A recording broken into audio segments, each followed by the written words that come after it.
What up, everybody? Welcome back to another episode of Dented Cans. It's your host, Mike Fenoya. As always, we're brought to you by Sunset Lake CBD, high quality CBD from Burlington, Vermont. Use promo code DENTED at checkout when you go to sunsetlakecbd.com. Happy New Year. Like, rate, share, subscribe. It goes a long way. I'm here today with a very good friend, and I've been dying to chat with you, my man, Mr. Dante Nero. What up? What up? What up? What's Good to going see you, on? brother. How's everything? Same, man. I can't complain, bro. Happy New I, Year. same, man. Merry Christmas, Happy New Year, all that good shit. All that shit. Yeah, You're back in the States, huh? You were yeah. away for a minute? I was out in the UK. My son lives in the UK, and I went to spend Christmas with him. Then I came back for New Year's, so it was, so we could make a little New Year's money Yeah, hell yeah. trip. But it was fun. What's Christmas like in England? Is it like Yeah, I mean, it's I go to see him, so it's normal? what I make it. Yeah. What my wife makes it. It is what it is. It's not Scrooge throwing Nah, a nah. bag of change down to a Young boy to boy, get him young boy, turkey. boy, get the biggest turkey in the window. Why, it's Christmas Day, sir. I would like some raspberry dressing. And get the best stuffing. That shit's crazy, man. Yeah, Isn't yeah, it fascinating that like the oldest we have is like fucking whatever, Boston or some yeah, yeah, shit? yeah, yeah, yeah, yeah. So weird. I'm going over to Italy and Greece and Turkey. First time in my life heading to that side of the pond, and like I'm kind of stoked because it's like Yeah, when you have a bigger scope of the existence yeah. and life and all that, you realize this is all just a Yeah, fucking joke, you know what I mean? And it's yeah, like big deal. We have like, yeah, Faneuil Hall and Yale and whatever yeah. else, these It old doesn't ass, even matter. and that shit's a baby compared Yeah, yeah, to yeah, yeah, the yeah. Coliseum and all I that. honestly think that's why we have so much social and political problems is because we're still going through it. Where in like in France and England, they're afraid of protests because motherfuckers have lost their head. Yeah. Protesting. They get buckets of hot oil poured on them from like up above, dude. Yeah, when the country is turning against you, they be like, remember what happened last time? Remember that let them eat cake shit, right? Yeah. You remember what happened to grandpa, right? It's Yeah, yeah, fucking nuts. yeah. Have you been over to like where's the furthest out or the oldest part of the world, let's say, you've been to? You've been Man. over to like Greece or any of that shit? I haven't done Greece yet. I have done Turkey. Oh Uh, yeah? yeah, I did Switzerland years ago. That's about it. I mean, I'm traveled around. The Caribbean, all over the Caribbean and stuff like that. Yeah. Yeah. Uh, I mean, I haven't done a lot of traveling. Just enough. Wherever life takes me is where I kind of Yeah. traveled. I mean, it was not like I was. Comedy is a thing where you get so attached to comedy that it becomes the reason why you travel. Yeah. So, Yeah. um, A so hundred percent.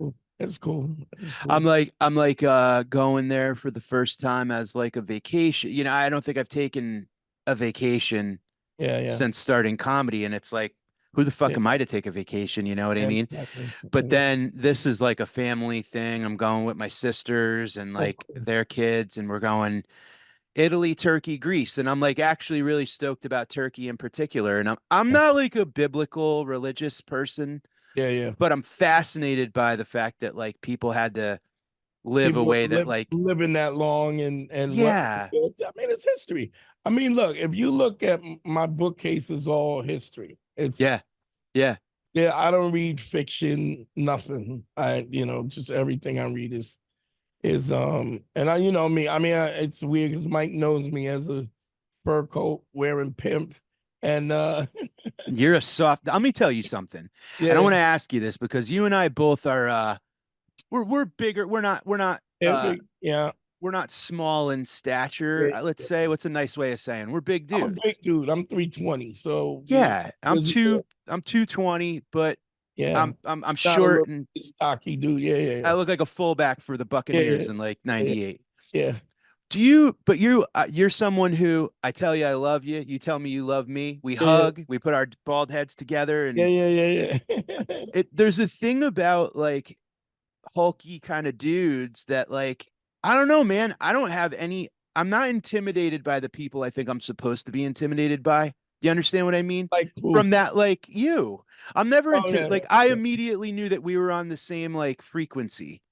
Well, you know what I think. So And I for loved you me, right away. You know what I mean? well, I think. Have you ever bounced? You ever bounced at a club or anything? No, never, nothing like that. No, no, but I have had to pretend to be security Uh, around the famous people that I'm okay. associated with. Like if Yeah, I'm on yeah, the yeah, road with the jokers and people start grabbing at them, yeah, yeah, yeah. I step in and I'm like, oh, cut the shit. Yeah. But anyway, no, I never So, well, I mean, professionally so bounced. I think people look at bouncers as big, dumb kind of brutes, but they're so much aware of what's going on. So it's like years ago when I would bounce and a guy would come in, hey, what's up, big man? Blah, blah, blah, blah. I get on the comms, I'll be like, yo, striped shirt, keep an eye on him. And sure enough, by 2 o'clock after shots and stuff, he'd be a problem. He'd grab somebody's ass or something like that. But I 100%. think you get to know, and I mean, comedy is the same kind of thing where you read, you got to read a whole audience. I mean, you walk up on stage, hey, ladies and gentlemen, give it up for Mike Fenoya. You walk up and you're instantly reading people and you're feeling energy. And so, I just think it becomes a thing where you, it just becomes natural. I mean, you can't be a comic and not. I mean, I watched, I was watching Emma perform. Uh-huh.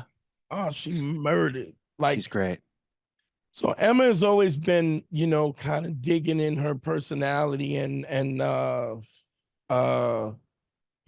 talking about shit, but she has it so tight now that it's just like like just Yeah. no fat at all. So it was really interesting watching her because I remember when she first started, Yeah.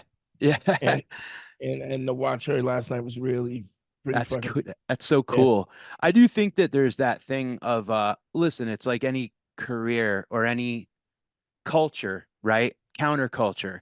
There are certain people that take comedy out of the equation, and I think we would have gravitated towards each other anyway. You know Yeah, what I I mean? agree. I mean, we probably wouldn't have been in the same circles, but if we could have, we Right. would. Yeah, it would have fit. Yeah, Almost kind of that universal consciousness thing where it's like yeah, if like we're in the same if we're in line at yeah, DMV, right? yeah, I'm gonna look at you and know like I connect with this cat. Do you do that yeah, shit? yeah, And yeah. I Of course. I mean, it's like, I think I had a. I mean, I remember getting in this huge fight at the DMV because these dudes, young kids, came in and they were skipping people, right? oh yeah, And then they skipped this pregnant lady. She was pregnant and she had one little toddler and one in a stroller, and she was like full on pregnant. And the dude skips her, and she was not having it, so she spoke up, and he was like, "Bitch," and I mean, it was compounded with the fact that I had also been at the DMV. This was before the system. Like of course. you know how they have the system now. It's B22 28 54K, and you. This was just get online Get in line and and wait wait. around the corner and Fucking just. hell on earth, dude. And I'm Yeah. waiting, and these dudes was just like, "Fuck that, I'm scared," and I just start beating the shit out of this dude. I'm choking this dude, Wow. and and there was a dude there who, when it went down, like the guys were cursing at this lady. He was like, so it was like four of them. And I you kind of looked at the dude like, and he was like, yeah. And we just went in and he kind of held the other dudes off. And it's funny because I mean I finally changed my DMV picture, but it was crazy because I was take the picture. It's like a hockey fight, like fucking, it's like you in the penalty box, just all Yeah, scratched it's up and like shit. right. So Wow. Wow. yeah, It's funny, man. It's like, and the only time like I'm thinking about when you're talking about that, like scraps I've gotten into, yeah, or when I've had to step up, I don't have a tolerance for I was in St. Mark's and there was a guy walking a pit bull. One of those like kind of purposefully homeless white Yeah, kids with yeah, like yeah, yeah, artsy dreads, not like, yeah, yeah, yeah. Like and you he's see got a the pit bull that choices. he probably stole. Uh, And he was trying to make the dog sit, and the dog wouldn't sit. So he started stepping on the dog's back. And I snapped and I put him against the wall near yeah, on yeah, second and sixth. yeah, And yeah, I'm like, make me sit, motherfucker. Come on, kick my back, make me yeah, sit.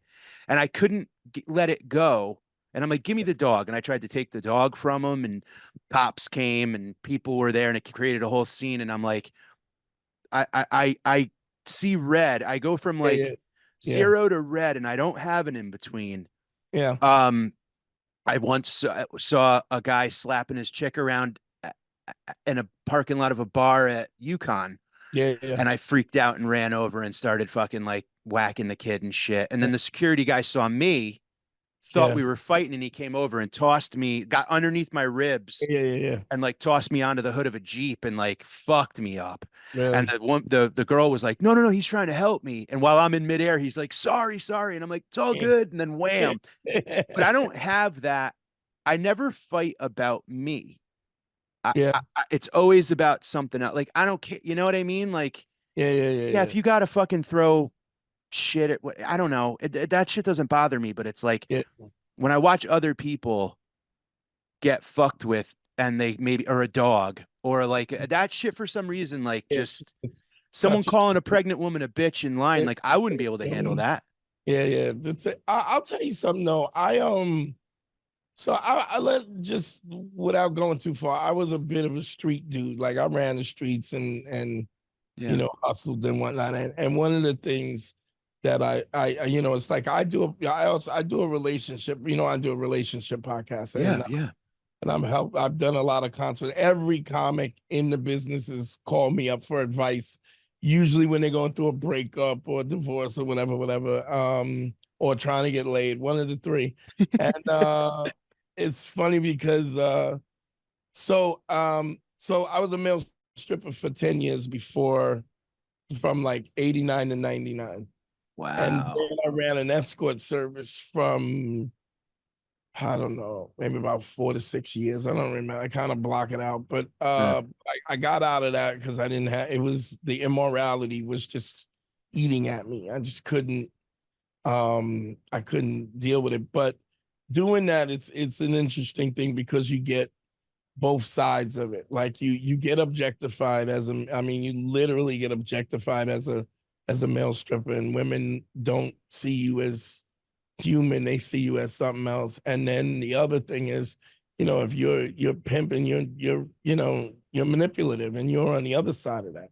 So getting to see both of it really gives you a hyper idea of what relationships are, because relationships are either one or the other, either both of those archetypes, but these are extreme versions of those archetypes. And it really gives you an insight. And then when you grow and you realize that you're not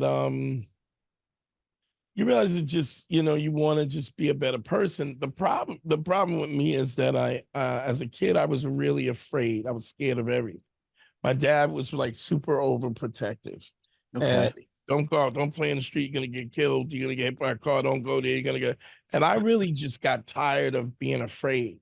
Okay. And I was about 12 or 13, and I decided that I like this fear thing was such a pending thing. I was like, I have to solve this. Yeah. And I was pretty young to think about what I was thinking, but I was thinking to myself that, fear exists between the moment that an opportunity is presented and how long you take to access that opportunity, right? Wow.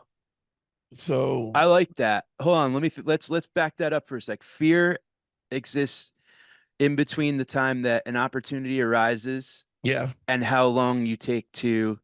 yeah. And it intensifies the longer you wait to access. Yeah. Okay.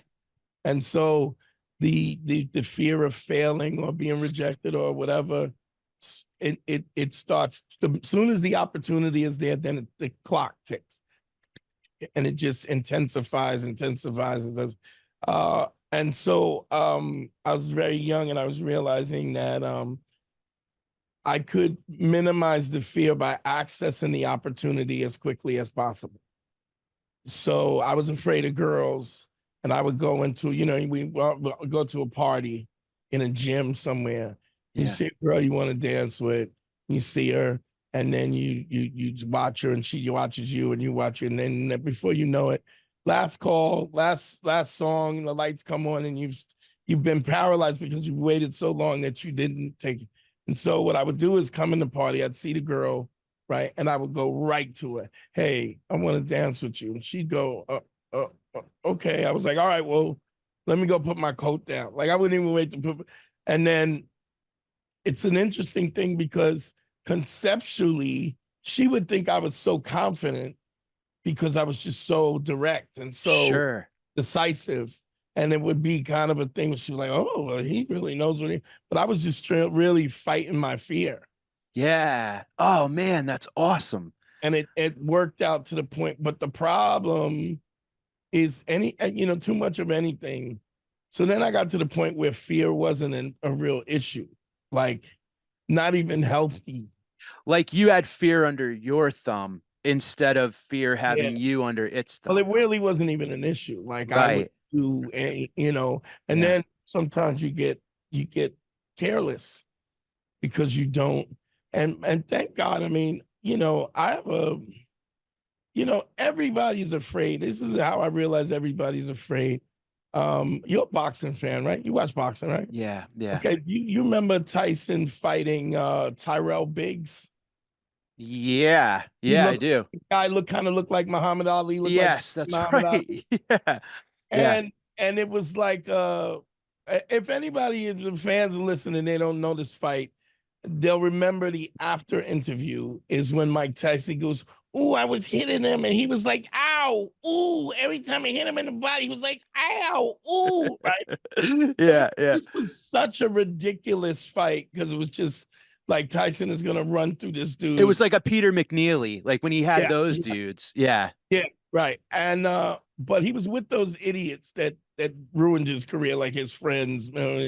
And I remember him being in the, how they be in the hotel room in Vegas or wherever it is in the casino, and they were hyping him up. You the champ, you the champ. No, but you individual. And in a way, I was kind of like, why is this necessary when you're fighting Tyrell Biggs? Like this is a walk in the park.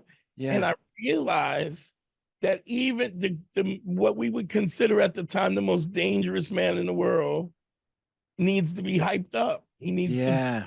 edged on. And I was like, well, if Tyson needs to be edged on, God knows I can be afraid. So it gives you space for Permission. your fear and your own humanity. Yeah. But what happens is when you're confronting it, you realize that 99% of everybody, you're either a sociopath or you're afraid. And one way or the other. And most people are not, and even sociopaths, Are afraid of some. Yeah. nobody's talking about Shaq's mom, to him. You know what I mean? It's like, Yeah. yeah, Yeah. I'm crazy. I ain't that crazy. And so when you're the person that's aggressive and initially aggressive without the lead up, Yeah. most people will back down. You Yeah. know, It's so interesting that you say that, dude. And I'm so glad you did because I've been kind of like I've been thinking a lot about that lately too. And I had a pretty my folks had me when they were 18, and then my dad split when I was 2 months old, came back when I was 8, remarried my mom, had three more kids, right? right? So I'm kind of like the third adult, Yeah, yeah, yeah, older, weird kind yeah, of, yeah, but yeah. I was like, I grew up like, Almost but like the uncle. kind of, sort of, yeah, but Yeah, also like I'm 8 years old and I got like a black coffee and the classifieds under my arm, and I'm like, time to go find an apartment. But I grew up quick. But the thing that happened with me was like, I literally can like pinpoint the moment where, and I equate this to like, it's interesting as time goes by, you equate like whole periods of your childhood or whatever as like one memory. It right, all right. encapsulates. Yeah, yeah. I remember running in when I was a little kid and catching a ball, like my uncle threw a ball and I'm running and I'm catching this pass and I'm not worried about tripping over What's anything in front of or you? No, running into the wall or getting the wind knocked out of me. the I'm just ball. Focus. carelessly, my job is to catch that ball. Yeah. And the bliss and feeling like I just was floating above the ground. And it was Uh, just this like invincibility or yeah. Yeah. Yeah. that good ignorance, you know? Yeah. And Yeah. then as a child, I guess that we all approach this moment where like that gets kind of taken from us. Yeah. And now it's like be afraid, be very, very scared. And that was when like it all kind of moving. I moved like 10 times as a kid. I was Yeah. afraid to get comfortable with any Right. Right. houses. I didn't want to unpack my stuff because it like hurt to box stuff. I would give inanimate objects like emotions where it's like, do I really want to let my toys get comfortable in this place Yeah. because I'm Yeah. moving them again? And Yeah. Yeah. Yeah. all my life I was afraid. And I Yeah. was very afraid of like what people thought of me, what how I was that bigness that I was talking Yeah. about earlier. Yeah. Yeah. I remember being in like a writer's room where everyone was kind of like a Shooting. Yeah. improv kind of Yeah. Just Brooklyn. I throwing thought it, ideas, like throwing and I ideas. felt like Shrek, bro. I'm like, I'm bigger than I Mm. have to be. And it intimidates people. And I tried to always be smaller and I tried to always be out of the way and all that shit, you know? But I had an experience where, you know, last year, May of 21, I hit like a hardcore depression, like super bad, the worst I've ever been.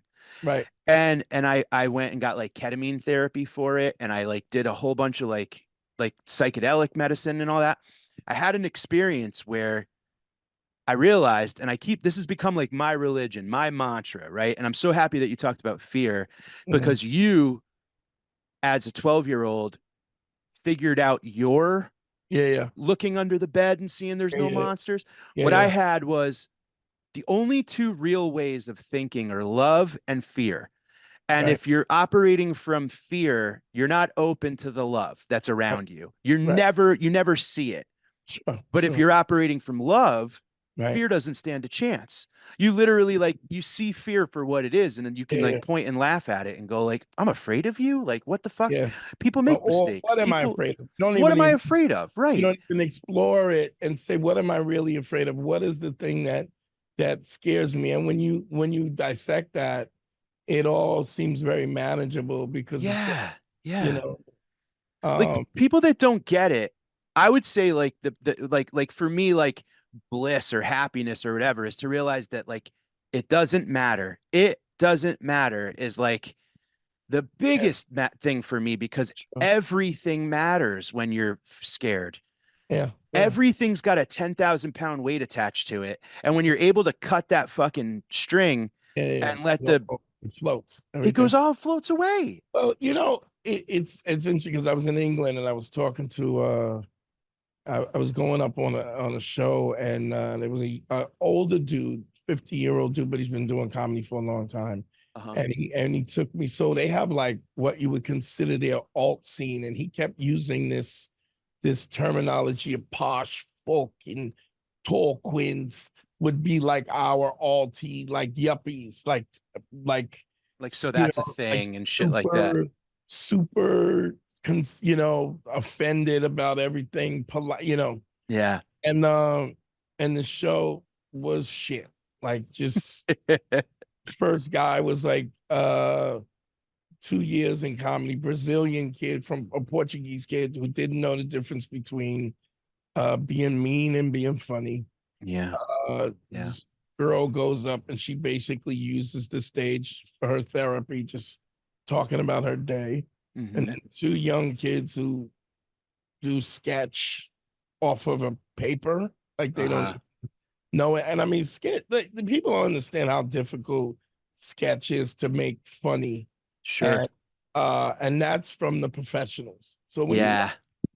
it's like improv. When you watch amateurs do improv, it is brutal. Really, there's nothing worse. Stinks. You know what it Um, reminds me of? You remember when like little kids go like, "Come in the living room, I'm gonna do a show," yeah, and then you got to sit and watch, and it's like, ugh. But you go, and you're like, "Yay, you're did good." you did you I mean, did you practice? Did you have a rehearsal? No, you're just gonna do it right now. You're like, oh, you stink. You So stink. uh so the kid is he's like, you have to understand this car. these posh Tolkien sons of bitches, and he's just because he's he thinks that they matter.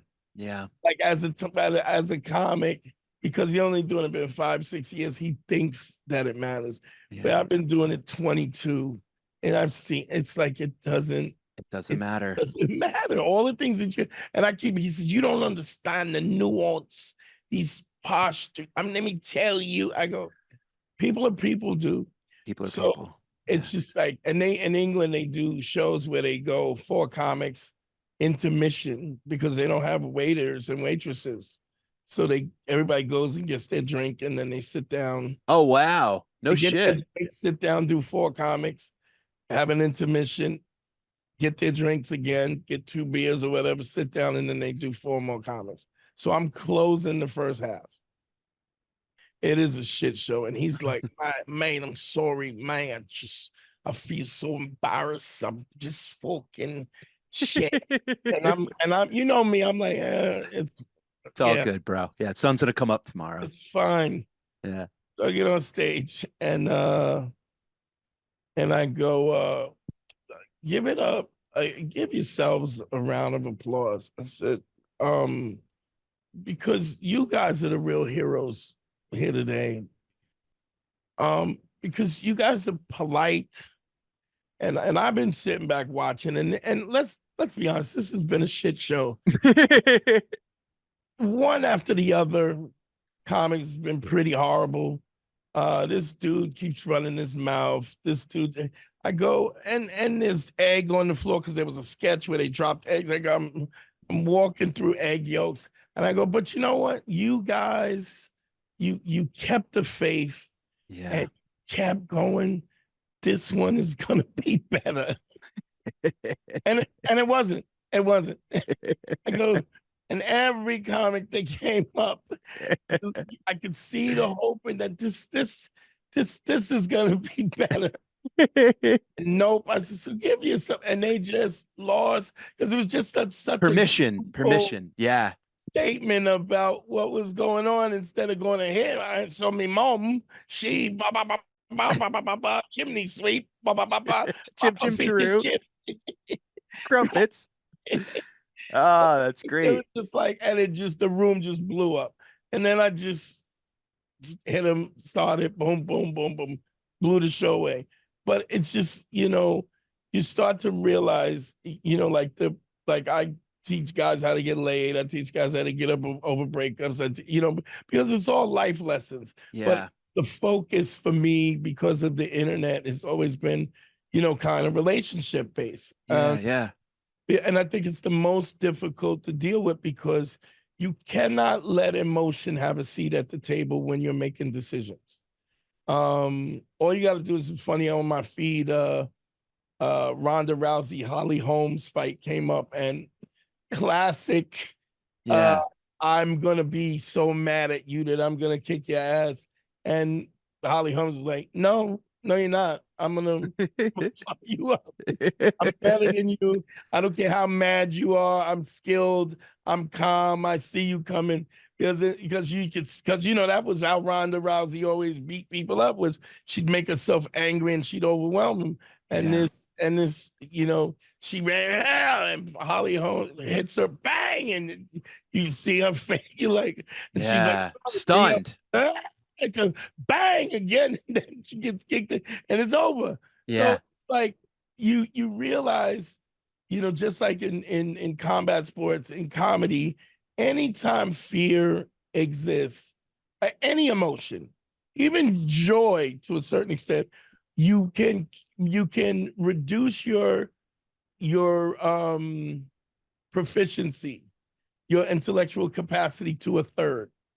So if you're afraid, take 2/3 of what you know and throw it away. Throw it away. You're operating on an emotional state that doesn't even let you access all of the things that you've learned through time, right? Because you focus on you can't even access those files.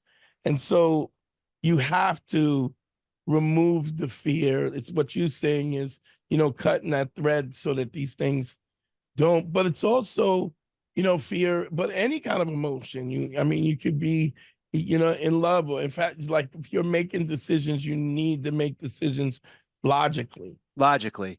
So would you say that the antidote, let's say, to irrational decision making based on emotion would be like patience or time, or Like, kind of yeah, give it a minute? Like, yeah, because I take have a this breath. like react and regret is always Yeah. like, I've talked about that on stage a ton, where it's like you snap and then you go, ah, fuck.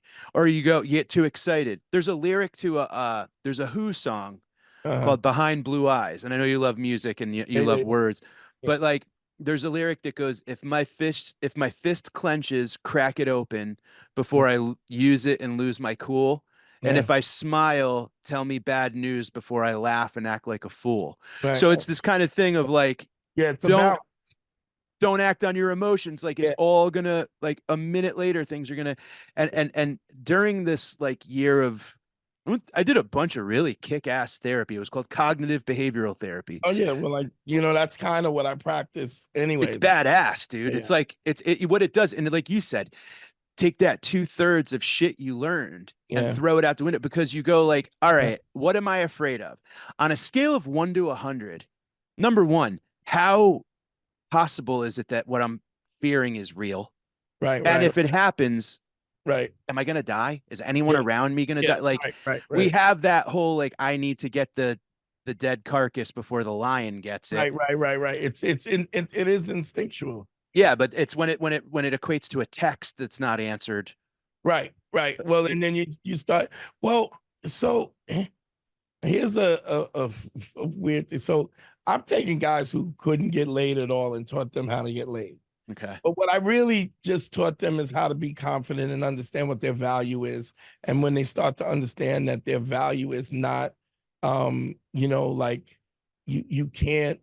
Well, I think what you call it, I forget who said this. I think Chappelle might even said this, but I say, like compliments and stuff like that is like it's like a saloon door that swings both ways. Yeah. So you Yeah. never let anybody define you, because it's great until they think you ain't shit, Yeah. Right. great when you're great. Oh, you're the great. And then when you ain't shit, now you've given this person the power to diminish you and build you up. So you don't. So if I did it, if I murdered on stage and I come off and the guy goes, "Oh man, you're so fucking," thank you. But really, I've spent 22 years doing this, Yeah. and Yeah. all right, thanks for being smart enough to see how dope I am. I don't say Yes. that, Yeah. Good but on it's you. like, yeah, yeah, yeah, yeah. Good on you, mate. So um, and the way that you gain that confidence is by doing the work. Right. Like there's no denying in doing the work. So if you're a boxer and you know that you showed up, did your road work, hit your pad, you go in, and if somebody bests you, you left it out there, and there's no regrets from that. And those are the fighters, Dante, that go up when the bell rang after they got knocked out and they go, Yeah, great fight, man. Way to go. exactly. Good for you. And hold Because I their left. arm up and Yeah, go, he yeah, earned this. Because I yeah. know I did the work. Right, right. So And if you he just bested me, then yeah, this guy put in the work too. Yeah, exactly. Exactly. so it's putting in the work, being the best version of yourself. But one of the things that I do, one of the techniques that I do, so you get a guy who's a super nerd, can't talk to women. He's the first thing I do is I have this technique I just call laying the 5 bricks. What I do is I tell a guy to go out and he is to pay 5 women a compliment every day, 7 days a week for 8 weeks. Right? There's a caveat though. Okay. The compliment cannot be sexual. It has to be true. It also has to be an array. It's not just the women who you're attracted that you want to have sex with. It's older women, younger women, the cashier lady, the janitor, the wait. Sure. But the compliment has to be honest. It has to be honest and non-sexual and honest. And you're not allowed to get a number. Like it's non-transactional. Sure. It's just for it's a one way ticket. You're just going, Right. hey, Hey, I love your makeup. Your makeup is impeccable. That brooch is beautiful. yeah, Yeah, you have such a nice smile. You have a nice smile. That color really makes you whatever it is. But it has to be honest. So what it does, it's kind of a wax on, wax off Mr. Miyagi thing where they don't know what's happening. First of all, 99% of the people I know, maybe even 100% of the people I know are liars. And that's no offense to you, but what I think is there's three different kinds of lies. You're not a liar in that you don't lie to take advantage of people. And most of us identify that lie, right? Yeah. It's immoral. Right. But the second time of the lie, people lie because they don't want to end up in a confrontation. So they will lie. They will Keep the not peace type lie. keep the Yeah. peace. Or the third thing is to not hurt somebody's feeling, right? All of them are lies. So it's like what I call the Judge Judy effect. You know how Judge Judy catches you in a lie in the first 5 minutes, and then your case is shot because why? You have no credibility. Yeah. So in order for you to be somebody who's trustworthy, you being 85% trustworthy is the definition of being untrustworthy. You know what I mean? Yes. Oh, that's an interesting way to put it. Yeah, because that 15% speaks Even way 5%. louder. Right. Yes, Now, I'm yes, not yes. saying I don't understand that people are not perfect and people make, but what I'm saying, if your intention is to approach life in truth, your Yeah. constitution is of truth, then, but if you're, I'm 95%, you're still a liar, right? Right, right.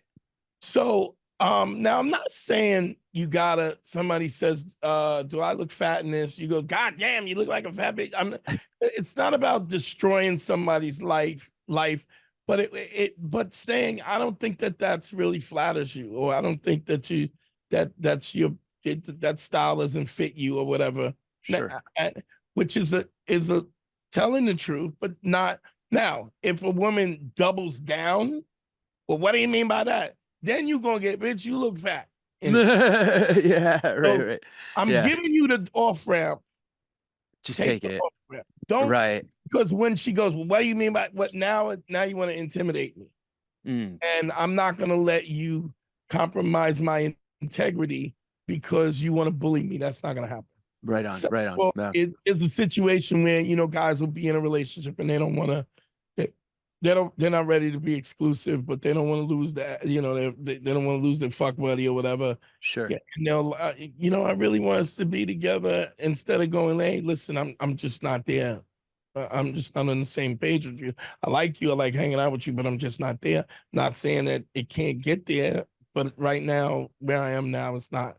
And if she Yeah. goes, oh, I don't want to fuck you no more, then you take that. But you're giving her an opportunity to make a decision because 90% of the time, when you are honest, they're not going nowhere anyway. Right, of course. They're Yeah. not going nowhere anyway. So Well, and also, yeah, because we're so wrapped up in our own perception of right, things, we don't even realize that we're all walking around in silos right, that have our own shit yeah, swirling around us that, exactly, like, if you're not present or whatever, then, and I do think that is why some of the folks like that are like, I'll say us, that like yeah, are on a certain tune to a certain channel yeah. that maybe can pop our heads out of the silo and go like, how are you? You know what I Yeah, mean? yeah, Like yeah, that yeah. shit. Which is And what we do all the time, you and I, whenever we see each other, because it's it's right away. it's nice to give it to you, and it's nice to get it back. Yes. You And know what I mean? you know it's gonna be And reciprocated. yeah, yeah, yeah. It meant so much to me that you left stand up New York's bar with me and we sat in the Jeep and you showed me Stretch and Oh yeah, Babito yeah, yeah, yeah, yeah, tapes that yeah, you had from way back because you yeah, knew yeah, I really yeah, yeah, yeah, appreciated it. And yeah, we had a moment there where it was like, and I knew right away, it was like, you're letting me in, man. Like, and yeah, that means a ton to me. yeah. So I know I can let you in. You know what I mean? And that's this thing of like And kind it's of also something you really enjoyed, like right, you. right. It's So the passion. joy of me watching you enjoy something that I enjoy, like this is cool. You want to, that's just It's the dope. best. It's It's the dope. best. And when do I mean, you can make those moments. Right, right, right. But even the situation like the five compliments and stuff like that. not getting the number is the most, at least at the first phase. Yeah. Yeah. I want to hear more Because about this. This is great. the minute the social interaction becomes transactional, you enter fear, enter emotion, and fear enters, because now it becomes something you could lose. You could be rejected. She could say no.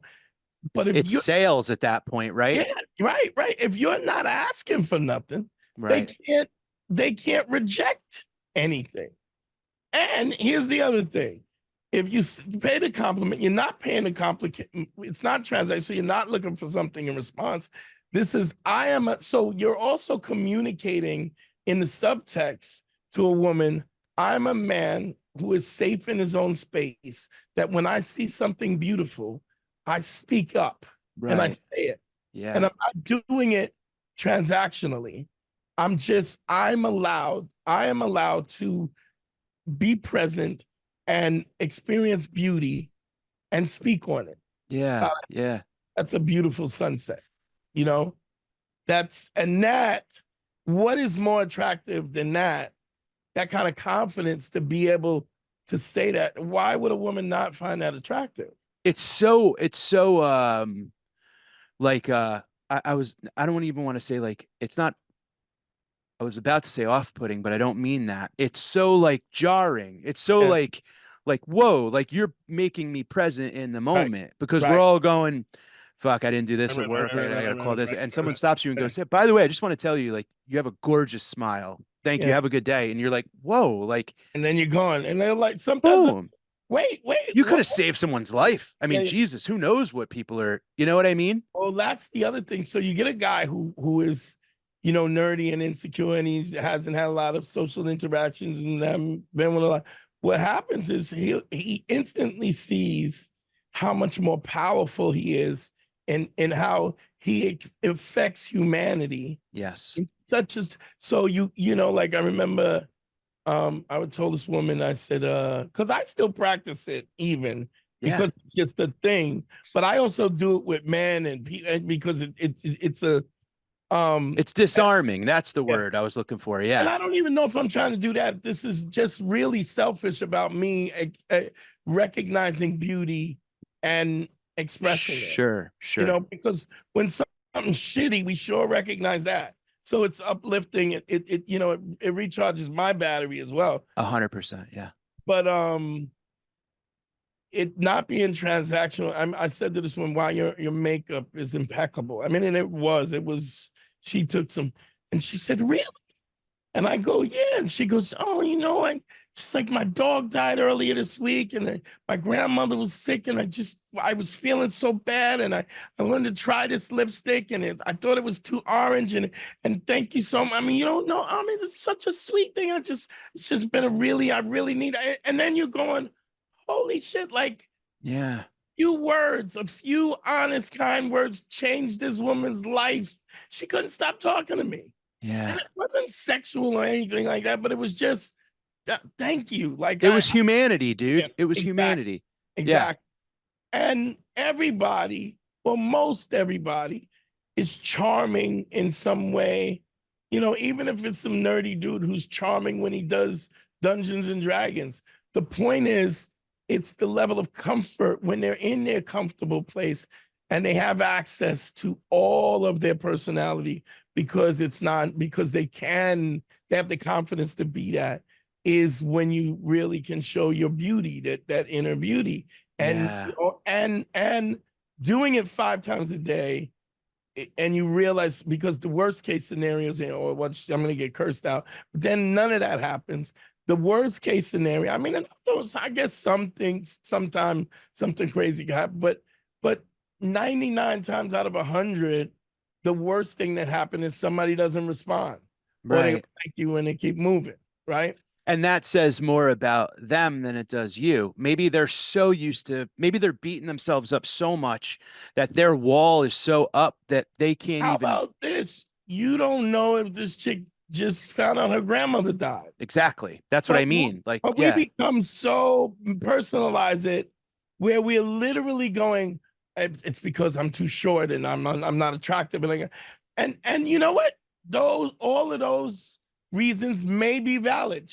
Those might be true, but think of the infinite other things it could be, and that you've internalized to this point where this is it. This is I'm it. trash, and that's why she didn't speak back. And it's so unlikely that because people are living their lives out, Right. unbeknownst to your consultation, your one-on-one consultation that you did with Dante Nero, and he told you to do this thing, and you're doing this thing, and this is your fourth one of the day, and you're no, people are living their lives, and so the principles of my podcast, the principles of it is ACE. I use an acronym called ACE, which is authenticity, credibility, and empathy. Authenticity, always tell the truth. Credibility, always do what you say. And empathy, understand that people are going through things that you're unaware of. And when you practice those things, I think it covers everything. And the truth is first, it's the most important, because how do I, if you are engaging in some kind of social dynamics or some intimate interaction, and how does a woman know you love her if you're a liar? How does she know you're telling the truth? Yeah. If you say, hey, I got your back, how does she know that you really got it? Because you lie. You have no credibility. And Yeah. so it's ultimately probably the most attractive and the most important thing. I'm not saying those are the only variables, but if we start at that, Yeah. right, Yeah. Yeah. you can't, you got to start with the truth. And you know what I think about quite a bit with that too is that like a lot of us, well, again, I guess I can't speak for anybody else but me, but I think that in the past, if I was intimidated, let's say by the wealth of my Friend. girl's Oh, family yeah, or okay. the confidence in which her father held himself or whatever, right? I always felt this subconscious thing of like, am I standing up to the man that she has in her mind is Right. who she should be with or whatever, right? Right. Financially, you know, personality wise, masculinity, whatever. Like, am I her Zeus or whatever, right? Because she's Right. got Right. this, or if there's like, I see her dad and he's a fucking clown. I go like, she's probably got some, like lower. I would put my spin on Yeah. the manhoodness of whatever the Yeah. hell, you know what I mean? Yeah. And I would see it get fucking tweak my perception of things, you know what I mean? And that's so interesting because then deep down, you don't know what they're thinking. And Yeah, it's that you're making all thinking these. it all up, dude. Yeah, yeah, And that's where I kind of think that, like, and I wanted to ask you about the power of saying, I don't know. Maybe not even out loud, but to yourself. yeah. Like that is I think it's definitely a humility thing, but it definitely comes with time. I think I don't know, like there's such a freedom in saying I don't know because it's kind of Right. the opposite. I think a lot of people, I mean, Jesus Christ, look at politics, look at Yeah, fucking yeah. all this bullshit. Everyone's scared to say I don't know, right? And I think people are also they're deliberately lying. Oh God, yeah, of I course, mean, yeah, especially when they don't know, or even when they do know, they're deliberately lying. And so, once you are a liar, you can affect your. I mean, you yeah, have no credibility. yeah, And even if like if you're talking to me, even if we're enemies, I'm taking in the criticisms, and I'm going to ask myself, is that the case? And then I'm yeah, gonna do checklists. You're a selfish bat. Am I selfish? I do this, I do that, I did this. Nah, that yeah. don't you're mistaken. Oh yes, So you know, yeah, you don't matter. I've done the work, and I've showed the work in that math problem. It yeah. all adds up, and it doesn't add up to what you say it is. Now, I want to bring that even one level deeper, Dante, because I think this was the thing that I went through. I feel like I was a liar to myself, where, like, you know how you're talking about like you and an enemy, and you're Yeah, going, like, wait, am I like, I do this, I do this, I do that. I think when it comes to like self criticism or some type of like, when you have that critic in your head, Right. And it's that you're never doing good enough. You're never this. You're not going to make it. You're blah, blah, blah. Just that wheel Mm. where sometimes that voice just gets louder than almost like you're, no, wait a minute. Yeah. I'm good at what I do. Like, I'm Yeah. kind to people. People like me. People, Yeah. Yeah. then you start to almost kind of like, are you the liar lying to you? You know what I mean? And Right, right. that's a tough Well, cross to bear. I But think when you remove, again, this is removing the emotion and taking a real assessment. yeah, I yeah. always there's a thing I say when you're laying home on your across your bed and the shadow from the ceiling fan is whipping past your face, you know who you are. Who is that? You know Yeah. what you did do and what you didn't do. If you know if you were egotistical, you would have, and if you didn't, and somebody brings it to your attention, you can ask yourself and you can do the checklist. And discovering your flaws. Look, this is something I say often. I say there's two things that you will always have to do as a human being is ask for forgiveness Mhm. and give forgiveness Right. for the rest of your life. Yeah. Nothing's perfect. We will always make mistakes. We will always begrudge certain people and do things that people are. And I think if you put your feet on the ground with the intention on authenticity, credibility, and empathy, you can't, I don't think you could be a better human being than No, that's great. Authenticity, credibility, and empathy. It's so funny that you say that because, like, early on, prior to doing stand up, I got into sales, and it was only because I was with a girl I was not making enough money, I thought, and it's like her dad was doing great in sales, so I got in sales. And I met this old man from Queens, right? And he never followed any of the corporate bullshit, but he was that. always like 200, 300% of his quota, Right, right? right. His job was to go to pre-existing clients Mm. and take Reset. their criticisms, absorb it, and then add on stuff, right? Which is a Right. very unique Yeah.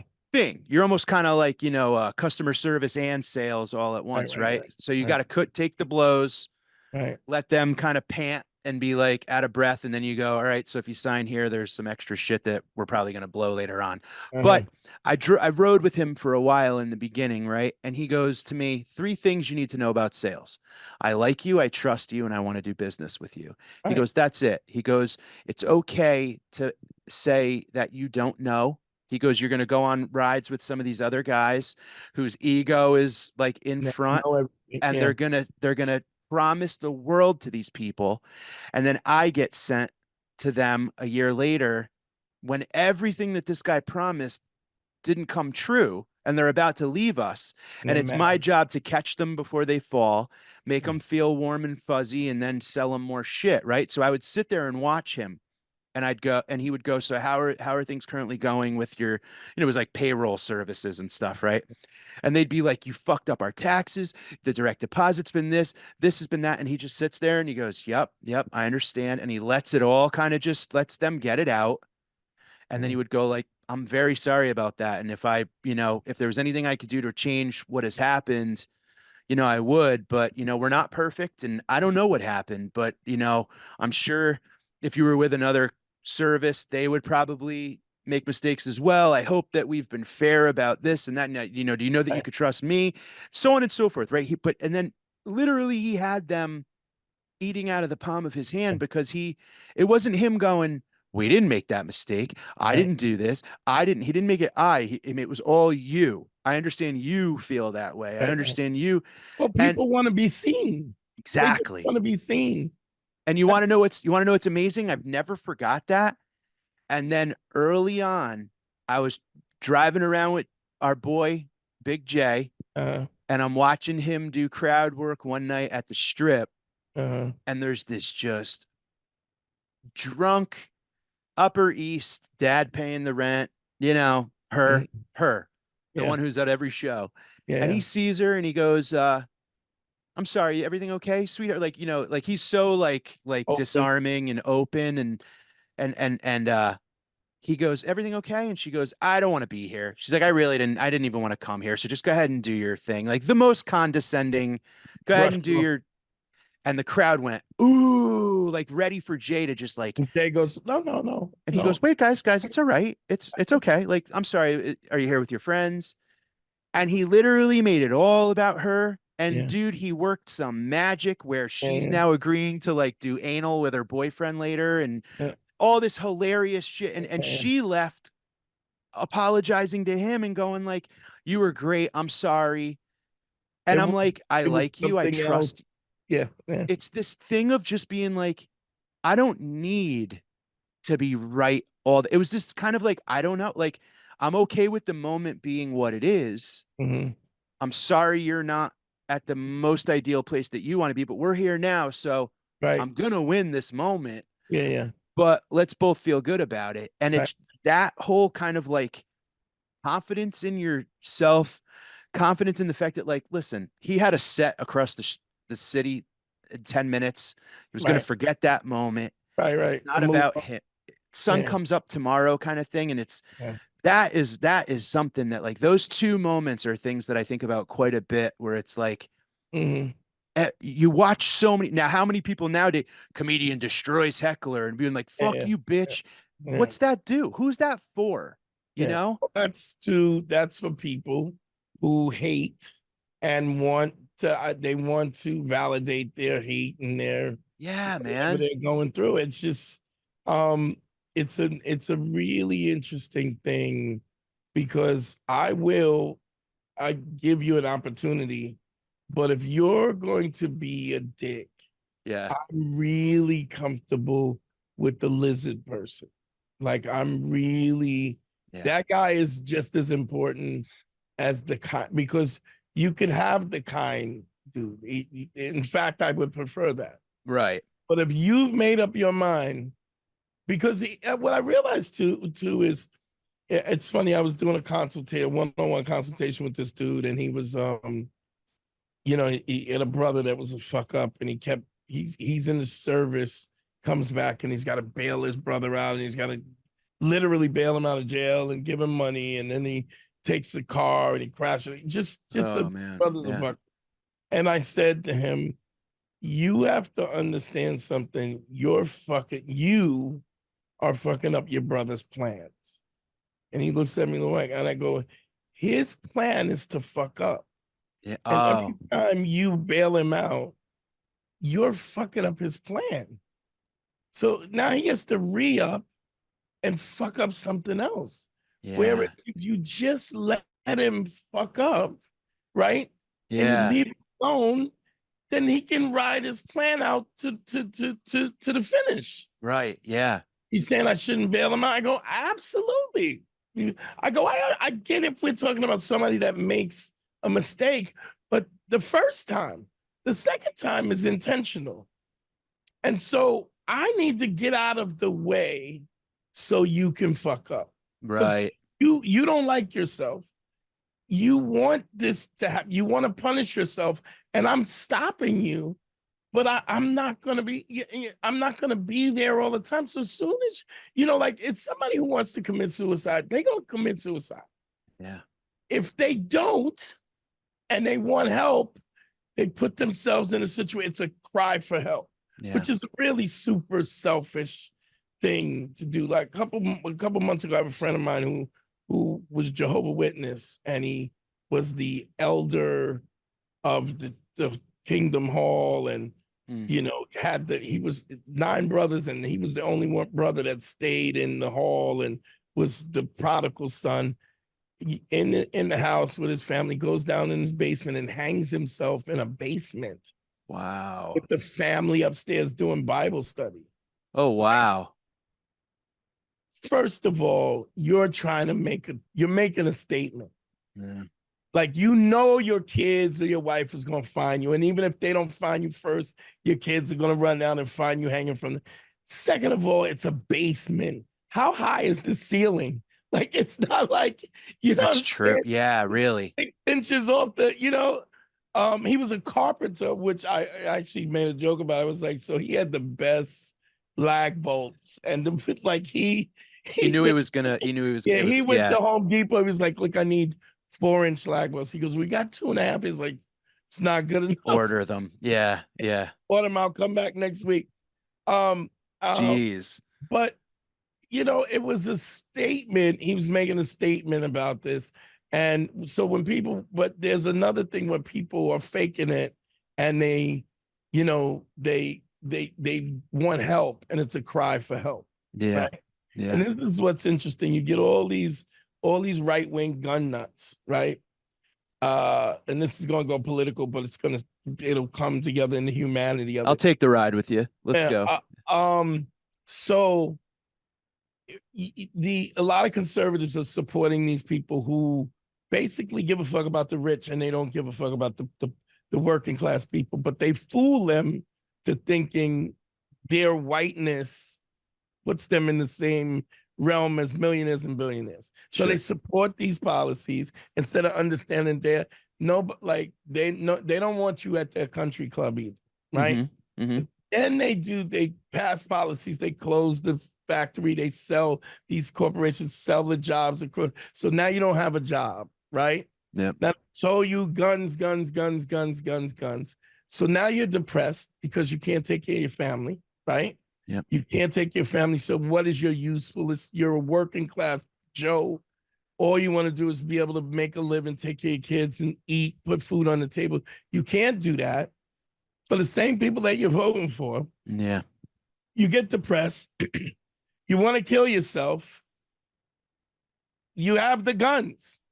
They're So everywhere. They're literally now. everywhere. Yeah. And here's the thing: white males have the most guns, but they also have the most depression and the highest suicide because men don't take pills. They don't take sleeping pills.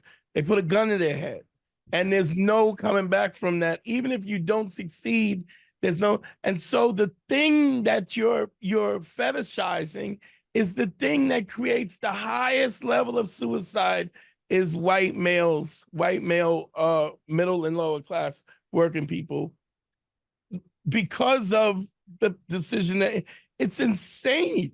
It really is. It really Really is. insane. And And it's not, and there's no stop to it. I mean, yeah, that's the thing is it's like, I mean, there's even if they stop manufacturing guns right now, and you still got enough forever. they're everywhere, dude. They're fucking everywhere. And it's just it's bonkers. And it's that thing of like, yeah, I mean, listen, when I got down to I'm okay talking about it, and it was weird for a minute. Mm, I don't think I was ever suicidal. I was exhausted. yeah, I got to a point where it was like my mind was running downhill before I even opened my eyes yeah, until the moment I went to bed. And the only yeah, thing that helped was like Xanax or whatever the fuck, yeah, right? And I was like, I need help. I gotta get but I had the wherewithal to be like, okay, like I don't even feel like I'm in my own skin.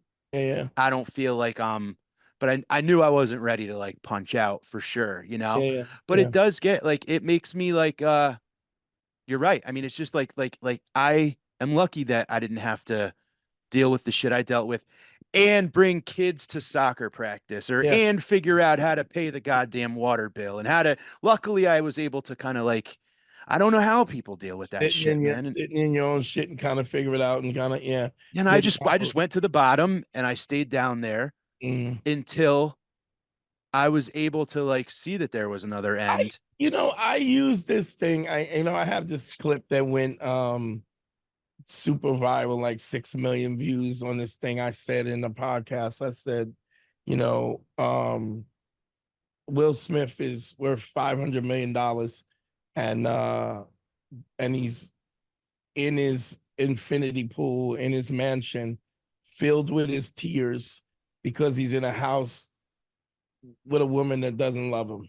Mm, So you think that all these things, these material things are so important.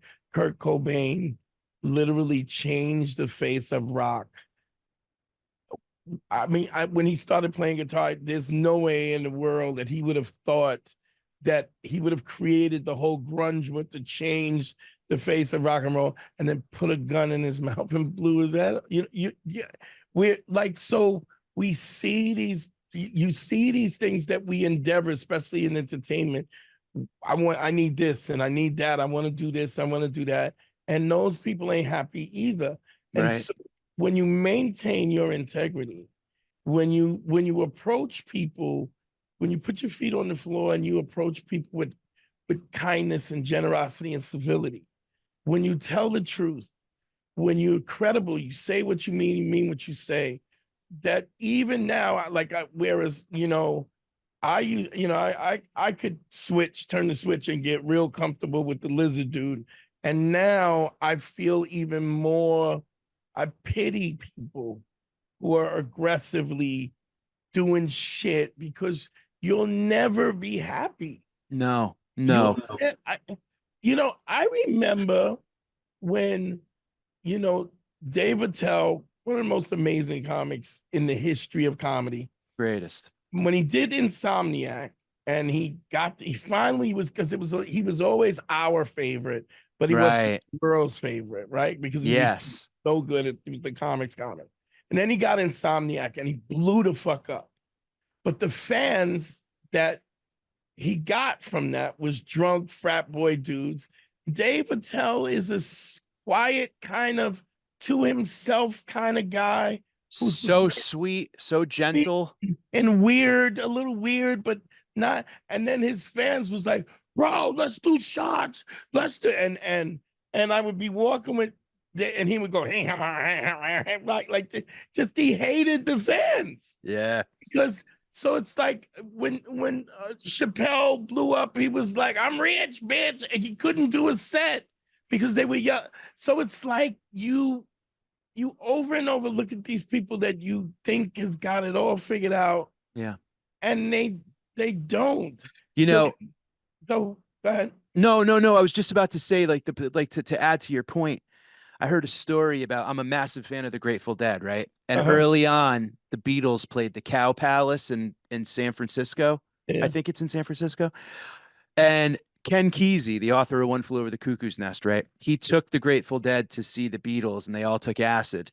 And they watched the fans, the minute the Beatles went on, they all screamed and moved closer to them and were like zombie, like grab. You couldn't hear the Yeah. music. They weren't, it wasn't Yeah. even a, It so wasn't it scared the shit out of the Grateful Dead. And they right. were like, we don't want that. Like, there's a way to be successful Uh-huh. but sidestep fame, and you find that thing where the people who like you find you find the people who like you. May take a little longer, but you are going to have those loyal every single time. There's like, people always made jokes about, like, Grateful Dead fans will walk backwards through a blizzard, you know, Mhm. to see them play like shitty Right. songs, but it's just, Right. they knew this is my shit. Jerry Right. Right. Garcia said, Right. like, he, our fans are people who like licorice. You either love licorice or you hate licorice. You Right. know what Right. I mean?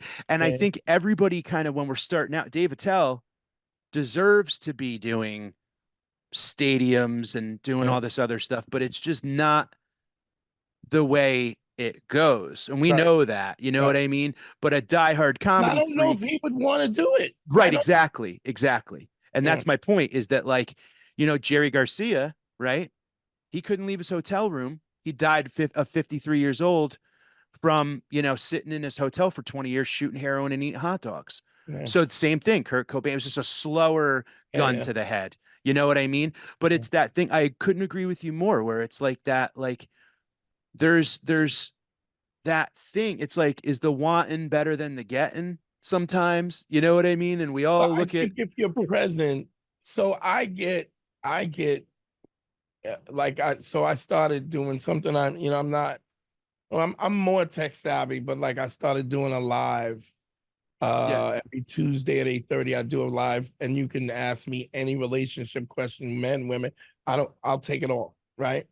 And I started doing a live, and inevitably people call in and they go, "Man, I've been listening to you for 6 years. I was in a really bad place. I was listening to you, and you helped me out, and such and such and such. Or I did a consultation with you 2 years ago, and I'm going through a divorce, and da, da, da, da, da, da." And they go, "Yo, you changed my life, and you're like my dad, and and what's better than that? I mean, it's nothing, like my nothing. intention is civility and growth and help, but the confirmation of the fact that it comes back, and what happens? It grows. Those Yeah. people grow. You just stay consistent. And if I die tomorrow, people would have good things. I don't think anybody would have any good things, bad things to say about me. And if they did, you know what? Even bad people would not have good. They would deep down know that they got the business from me because They deserved it. they deserve. You The know? lizard guy.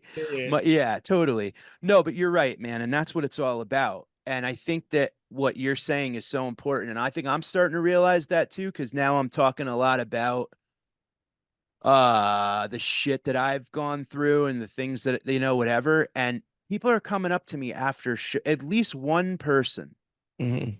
after shows are coming up and kind of going like, Man, I can't. Man, pretty cool for you to talk about this and whatever. And it's like, yeah, and maybe it's because, and I want to ask you this too, and I don't want to take up too much of your time.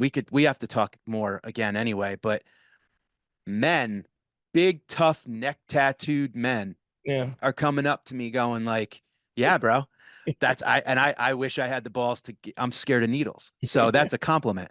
But yeah, I'm saying like dudes that are like, they're yeah, coming up to me and going like, I need help. I need to go talk to someone. I have depression. I can't get happy. Like I can't. I made a joke in my special how like I have a cap on how happy. Like I can't dunk emotionally. Like I can hit right, a layup, but I just don't have the ups to like I'm never gonna like be excited to wear matching pajamas and a Christmas card. Like I don't have that bullshit in me. I'm never gonna dance sober at a wedding. yeah, So, but I have my, you know, it matters to me to be able to say that because people go, dude, I get what you're saying, yeah, and like now that's opened a whole door of creativity, but also like vulnerable creativity and honest creativity and genuine creativity where it's like, I'm okay with the room not dying laughing yeah, every fucking second. Like yeah, I know to go up and be real yeah, and to yeah, talk with you now.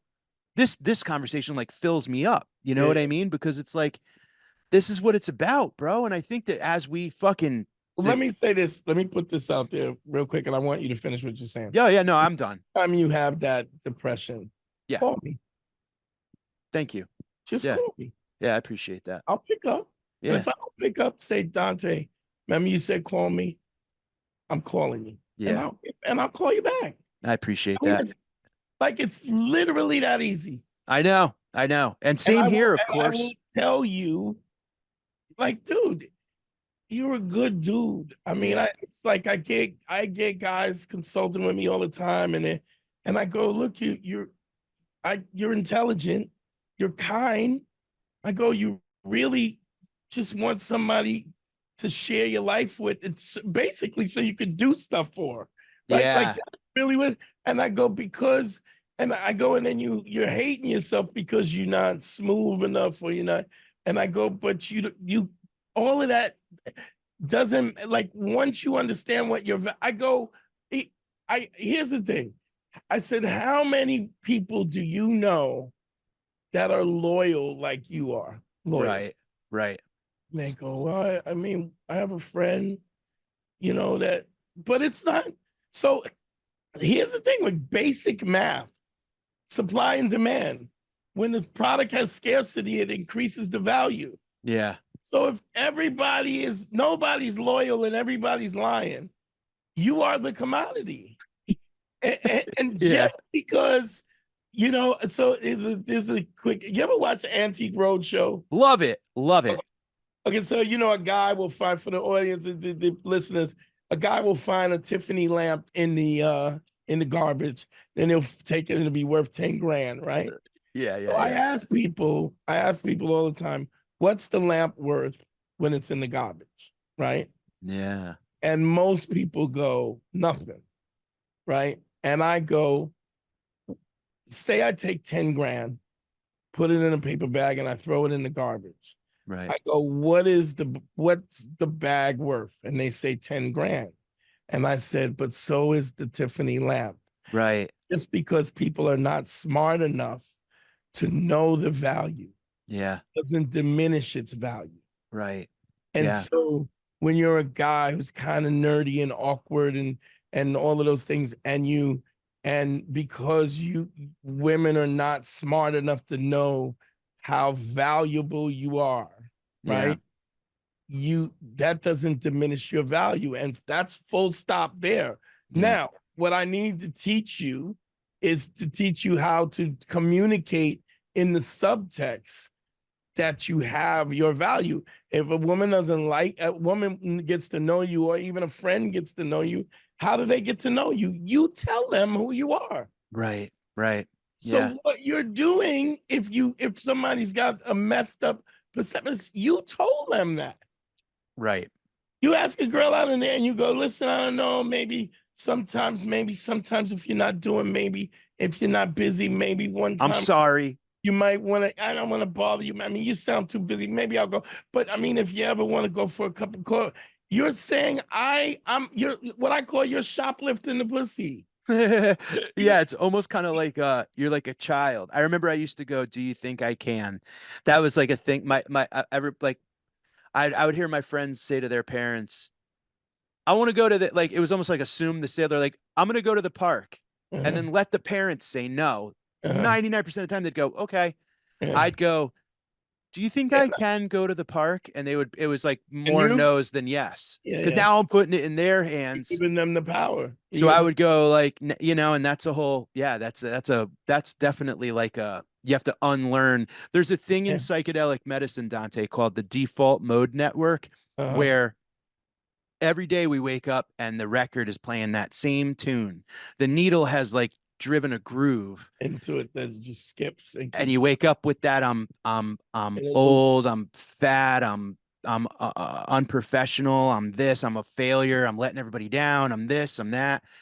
Um, when you flip the record Mhm, and you let that needle hit a new tune, you're yeah, not listening to that same fucking rhetoric yeah. that you've been throwing in your head all day, Brainwashing you. Brainwash. brainwashing yourself. Yeah, And it's like no one else is going to flip that record, bro.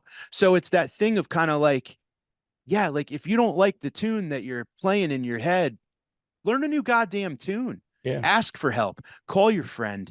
yeah. Fucking, and I think it's interesting, and I'd love to get into this with you another time because I don't want to take up your whole day.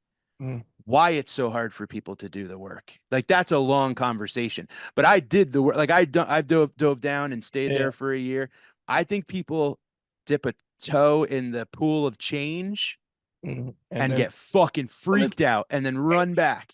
it's painful. So there's a thing that I say you have I use the terminology brackish women, right? Uh-huh. So if you there's a fish called the African cichlids, and Patrice had a 400-gallon tank with all these Oh fish. wow, really? Yeah, and they're like more aggressive than piranhas, but they're solo, so they don't attack in schools, right? Packs. Yeah, yeah. But there's a hierarchy. You have to make crevices and caves and stuff, and then the dominance will happen in the tank, and it's weird because they're very kind of toxic, even in their attitudes, because they're the low person on the totem pole. They'll just eat the fins off and they'll eat it like Wow. the low one. So you might have a fish that will hide behind the fucking filter. Like they'll live with just this, not to get murdered, right? Well, Jesus, yeah. but the fit it comes from an African town in Tanzania, and it's like there's tribes and stuff, so people use that water to drink in the shit and in the wash clothes. It's their water, right? And Right. those fish live in there, and it's also brackish, so there's salt water. It's into the ocean, and it's a mix. So when you get these fish, you have to cultivate a bacteria in the water before you put the fish in. Okay. You have to create the pH level, part salt, part water, and then you have to cultivate a bacteria. At one time, Patrice had this guy, this Asian dude that took care of his tank, and the guy he still pay him like $49 a month, and the guy wanted to get paid, and Patrice didn't have any cash on him, Uh-huh. and the guy goes, "Well, I have to get paid," and he's, "But you're coming back next. I'll pay you double next." He Yeah. goes, he goes, "Well, I got nickels and dimes." And change. And he goes, okay, I'll take that. And he made Patrice count out $49 in nickels, dimes, and quarters, right? Oh my God. He was pissed off. Fuck that.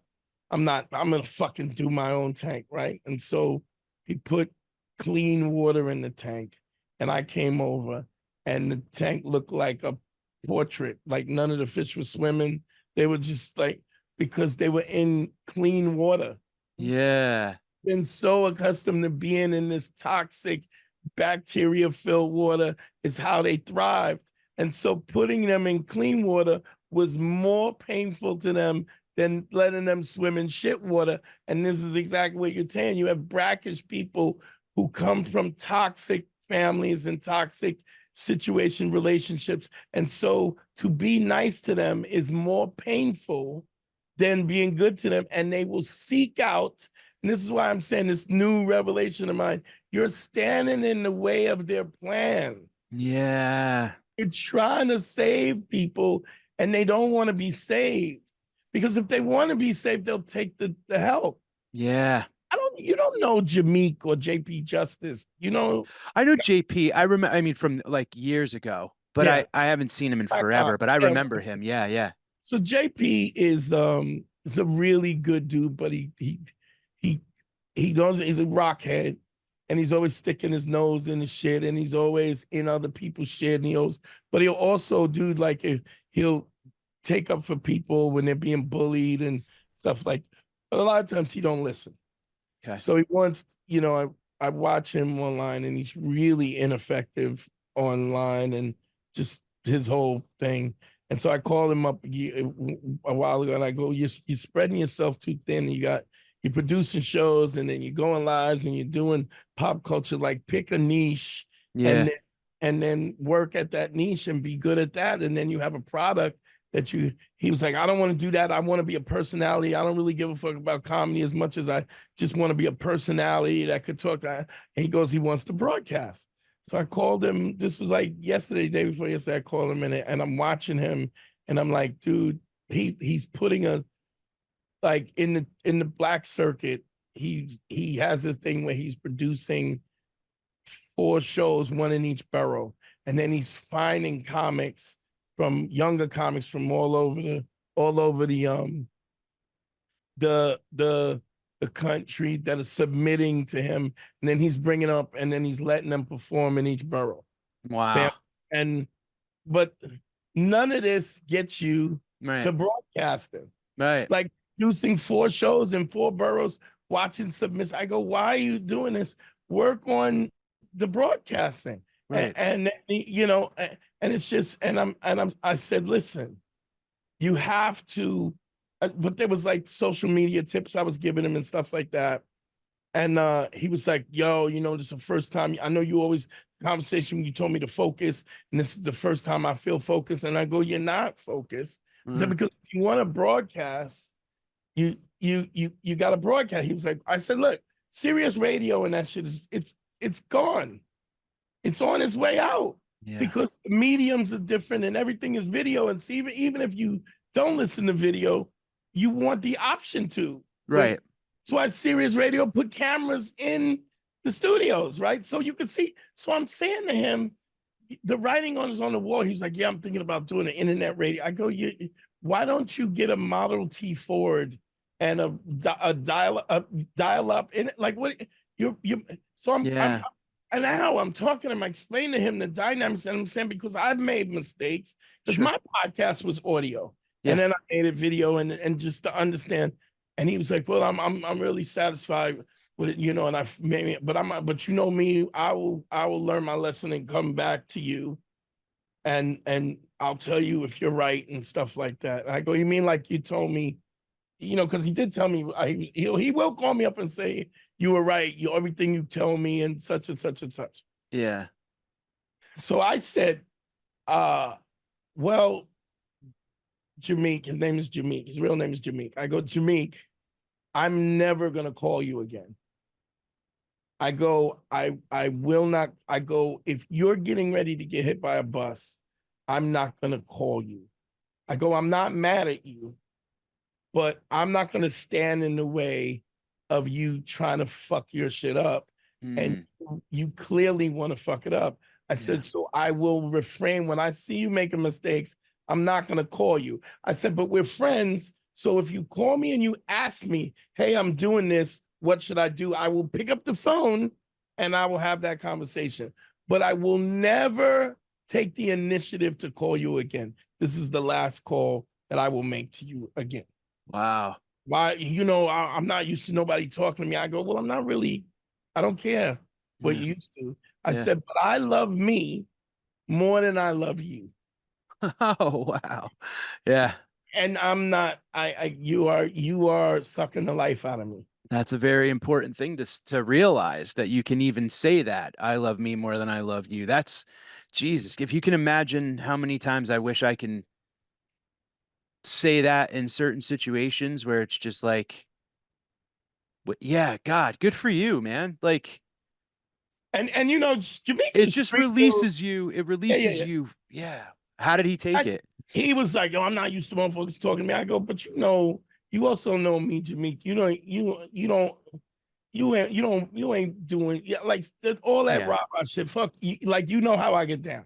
Yeah. You So, kind of like, yeah, but actions louder than words kind of thing. but that's not even the point. The point is what I want you to know as a friend. You want to sabotage you. I'm giving you the shortcut and the blueprint, and you're telling me no. I said I looked at my phone. I was talking to you for an hour and 29 minutes, so that you could tell me you ain't gonna do what I tell you to do. I Yeah. go, I'm done, dog. Yeah. Yeah. Yeah. That's a lot I, of time that you and can't have back. if you get to if you need to bump your head 20 times to get to the point where you call me up, yo, how do I'm ready. How do I do this? I might not have answers for you, but if I do, I said I will pick up the phone and talk to you because we're friends. I love you and I respect you, but I'm done. I'm done. Yeah. Yeah. You know, Well, you know what, man? I'm telling you, I'm looking at us talking for about an hour and 24 minutes right now, and I loved every second of it, man. I love you, bro. I I love love you, dude. And I hope this is the first of many. Like, we got to do more you because, always. And the next time you in that hole, call yeah, me. I appreciate it. I appreciate it. And you I, know I what? mean that. And you know when I say I mean that. I know you do. And you want to know what's crazy, man? And I'll tell you, when you're in that funk sometime, and I'm glad I said to my wife even, I was like, I don't want you to be around me right now. And she was like, shut the fuck up. She goes, I got you. Don't worry about it. You know what I mean? Like, quit being an idiot. And that tough love is sometimes is what you need, but it's that thing of like, man, when I was going through it, I Yes. didn't even know who I look back on that person, Dante, and I'm like, I don't even know who that was. I genuinely don't even know who that was. Like it's when the veil kind of lifts or whatever, and you're able to like it's like, wow, what a shadow of a person I was, and I was in my own. People go through it though, and Here's my and question. When you said, I don't even want you around me, and your wife said, shut up, what was, you were like, oh, I'm stupid. I was like, I love her, Yeah. and I really am. I'm very look. I've been someone who been surrounded by extremely intelligent and strong women my entire life, and I probably would have dropped out of school if it wasn't for my academic advisor, who was a black woman that had a bad stutter. Yeah. And it was like, I avoided help, but I went in and told her I was quitting school. And Yeah. she was a playwright. And she was like, let's look at what courses you're signed up for. Are you excited about any of this? Like, You has want no one ever talked to me about what I wanted, to, Dante? You yeah, know what I mean? And yeah. she was like, I took Native American literature. I took like the Harlem Renaissance. I learned all these amazing things about like culture and Oh, life and yeah, things I didn't know about, right? I thought I had to take math and yeah, Western Civ and all this. And I stayed in school and she helped. I took playwriting, I took directing, I owe it all to her. yeah, yeah, She died before I could say thank you. yeah, But Barbara Millette, she was unbelievable. And yeah. then my mom, my grandmother, my like Jessica Curson was someone who like early on like helped me a ton. But and my wife is one of those people that like Mm. I was so embarrassed. I don't like being a burden on people. and I was a burden on myself. And when I saw her talking to me, I was so in my own head and so depressed, Dante, that like I'd see her mouth moving and it sounded like Charlie Brown Peanuts, the teacher. Yeah, It's yeah. like, wah, wah, wah. I couldn't even focus on, and I'm like, I'm just better off alone. I'm better off not bothering anybody. Let me just go into this, whatever it is. And like Johnny Cash kicking dope, Yeah, like when he just was in that yeah, cabin sweating. And yeah, but thank God she didn't give up on me. My sister, like, yeah. like these are people who like were like, you're okay, you're going through a thing right now. Like be It's and that's okay. the heart when you're going through something, and maybe I'm talking to myself or people that are listening, whatever, but like if you go like, I'm anxious, I'm depressed, I'm whatever, it immediately cuts it by 50%. Because when you're anxious about people thinking you're anxious. Like there's anxiety about the anxiety. There's Look, depression about the depression where you're yeah, like, it makes me sad because I think people think I'm sad. And then I'm like, fuck, I should just stay away. Man, I would do gigs, make excuses why I had to like get there at the last minute, mm, run in, do my set, say hello, get in the car and leave. And then the whole ride home, I'm doing this post game show mm, about like, dude, what are you do? You're never going to get better if you don't like be around people. But I was yeah, in a funk, and now out of it, looking back, I'm like, mm, I couldn't have handled. Man, I was like, if you know how we bump heads, when you and I see each other, yeah. I would have shattered into a million pieces. I felt like, you know what I mean? So I appreciate you saying that, and I appreciate you like being there. And I know a lot of people, and I'm okay talk. That's the thing I think too is like I'm more than happy to talk about it now because I swear to God, it's like you got to hear other people go through shit Yeah, to because you, know. it's just you, and Yes, it's it's only not just you. you. Yeah, man, Never totally. you. Here's No. what I say: as much as everybody thinks that they're individuals, nobody takes a shit facing the tank. Yeah, yeah, seriously. It's great. Billions It's of people. beautiful.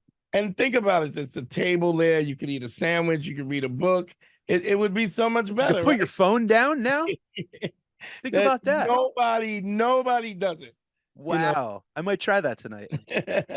Please tell everybody that's listening and watching where they could find all things Dante. you can check out my podcast. My podcast is Man School 202. I do relationship consulting one-on-one. Go to DanteNero.com, click on consult, and I do a live every Tuesday, Man School 2 on YouTube 202. I also do it streaming on Godfrey's channel and Godfrey We Trust. I'm also a co-host on Godfrey We Trust podcast. And Nice. my Instagram, the Dante Nero. Google me, bitch. You can Google. There's yeah. only one Dante Nero. Yeah, it's You're the cool, man. best, I dude. I love you, love you. bro. Let's Yeah. do this again soon. Thank you, everybody, for listening. Go follow everything Dante.